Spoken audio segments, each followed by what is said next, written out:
Maintenant, sur le regroupement de leaders, et je précise bien que c'est un regroupement de leaders de l'opposition, en tout cas un regroupement de dirigeants de l'opposition. Il faut savoir distinguer la notion de masse et la notion de représentativité. Je pense qu'aujourd'hui, le fait de regrouper un conglomérat de leaders de l'opposition qui avaient du mal à satisfaire les exigences du parrainage, c'est quand même un aveu, c'est une lecture que nous devons faire en ce qui concerne toutes les personnes qui se regroupent aujourd'hui autour du candidat Idrissa Seck.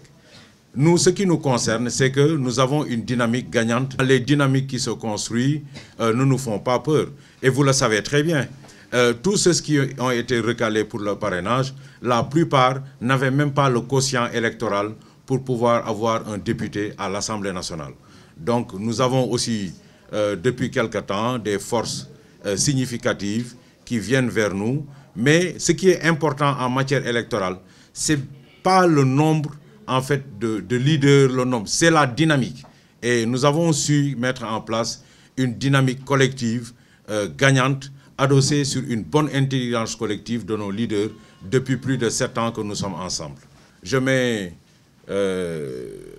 Khalifa Sall dans le même panier. De toute façon, ils étaient également contre nous au niveau des législatives.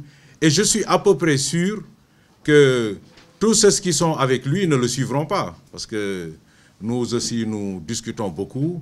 Moi, je suis du Parti socialiste. J'échange énormément avec d'anciens responsables du parti qui avaient fait dissidence. Et je crois que depuis quelque temps même, la tendance, c'est que vous avez un repli vers la coalition Benno Bokk Yakaar.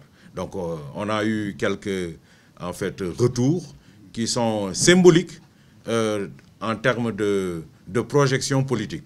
Et nous allons continuer cette dynamique pour leur parler.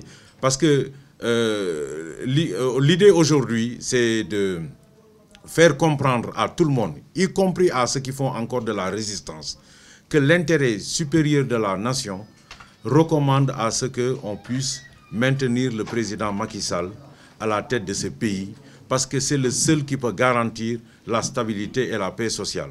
Donc je pense que nous ne désespérons pas d'avoir une équipe attentive d'ici là, et nous pensons que d'autres forces issues de ces rangs-là vont nous rejoindre dans le temps. Maintenant, le fait qu'il y ait des regroupements de leaders vraiment qui sont moins représentatifs que l'on laisse présager, ça ne nous fait vraiment ni chaud ni froid.